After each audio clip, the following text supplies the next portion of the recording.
পথ নবজাতকদের অধিকার আদায়ে পথ নবজাতকরা আপনজন, হবে না কোনো বিভাজন। এই প্রতিপাদ্যকে সামনে রেখে ডাক্তার মুজিব জীবন ফাউন্ডেশন একটি সচেতনতামূলক র্যালির আয়োজন করেছেন। উক্ত র্যালিতে আমাদের উদ্বোধক এবং প্রধান বক্তা হিসাবে আছেন বিশিষ্ট চলচ্চিত্র অভিনেতা,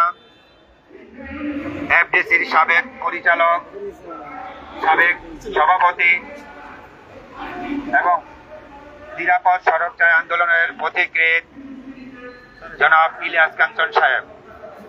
আমাদের সাথে আছেন প্রধান অতিথি হিসাবে থাকবেন বিচারপতি সৈয়দ জিয়াউল করিম স্যার। আমাদের সাথে আরো আছেন আমাদের বিসিপিএস এর স্কিল সাব কমিটির প্রেসিডেন্ট প্রফেসর মুর্তুজা স্যার।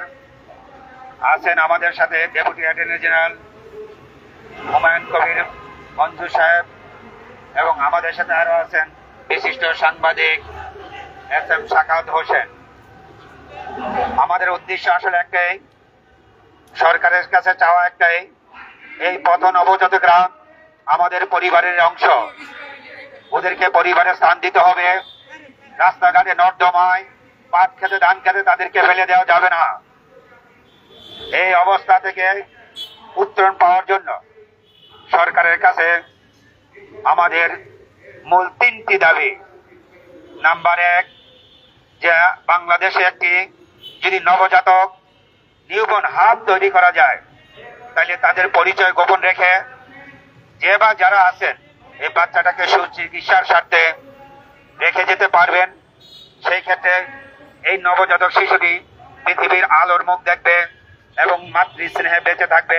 বেঁচে থাকার জন্য আমরা যারা ফাউন্ডেশনের পক্ষ থেকে আছি তার চিকিৎসার ব্যয়ভার বহন করব, তার চিকিৎসার দায় দায়িত্ব নেব, তাকে সুচিকিৎসা দিব এবং আইনের মাধ্যমে একটা সুন্দর পরিবারে যেন স্থানান্তরিত হতে পারে সেই ব্যবস্থা করব। দ্বিতীয় দাবি হলো শিশু মাতৃ স্বাস্থ্য ইনস্টিটিউটের নবজাতক আইসিইউটিকে ডেডিকেটেড নবজাতক আইসিইউ ফর পথ নবজাতক, এই ব্যাপারে সরকারের কাছে আমরা একটা ঘোষণা চাই, যাতে এখানে যথেষ্ট সুযোগ সুবিধা রয়েছে। এই নবজাতকগুলো তাকে যেন চিকিৎসা দেওয়ার সুযোগ পাওয়া যায় সেই ব্যবস্থা নেওয়ার উদ্যোগ এখানে মাননীয় স্বাস্থ্য উপদেষ্টা মহোদয় এবং সরকারের কাছে আমার বিনীত আবেদন, এই আবেদনটুকু যেন আপনাদের মাধ্যমে ওনাদের কাছে পৌঁছে সেই ব্যবস্থা আপনারা নেবেন। তৃতীয় আবেদন, যে আমাদেরকে বাংলাদেশে যে দত্তক আইন এবং আইনি ঝামেলা আছে ওগুলাকে কিভাবে আরেকটু সহজ করা যায় সেই ব্যবস্থা আপনাদের মাধ্যমে নেওয়ার জন্য অনুরোধ জানাচ্ছি। আমরা আরো অনুরোধ জানাচ্ছি এই নবজাতকরা যাতে কোনোভাবেই আর রাস্তাঘাটে পড়ে না থাকে সেই ব্যাপারে প্রত্যেকে একটু সচেতনতামূলক কর্মসূচি গ্রহণ করতে হবে এবং বাংলাদেশের প্রত্যেকটা নাগরিকের অধিকার আছে বাবা মাকে সচেতন করা এবং যেসব কারণে এই নবজাতকগুলো আসলে রাস্তায় ফেলে দেওয়া হয় তাকে দূরীকরণের উদ্যোগ নেওয়া। মূলত কয়েকটি কারণে তাদেরকে রাস্তায় ফেলে দেওয়া হয়। 1, আর্থিক বরদন্যতা। 2, আমাদের সামাজিক এবং আমাদের বংশীয় পরিচয়কে রক্ষা করতে যে দেখা গেল যে হয়তো অনাহুত সময়ে অনাহুত ভাবে দুনিয়াতে আসছে, সে এখন চলে যাচ্ছে ডাস্টবিনে, সেই কাজটুকু করতে দেওয়া যাবে না। কারণ পথ নবজাতকরা, আবারও বলছি, তারা আমাদের পরিবারের অংশ, তারা বেঁচে থাকার অধিকার রাখে। তাদের অধিকারকে সংরক্ষিত করতে আপনাদের সাহায্য সহযোগিতা একান্ত প্রয়োজন। আমি গত 10 বছরে 41টি নবজাতককে বিভিন্ন জায়গা থেকে কুড়িয়ে এনে তাদেরকে চিকিৎসা দিয়ে আল্লাহর রহমতে সুস্থ করার ব্যবস্থা করতে পেরেছি। আল্লাহর কাছে এই জন্য আমি লাখ লাখ শুকরিয়া জ্ঞাপন করছি।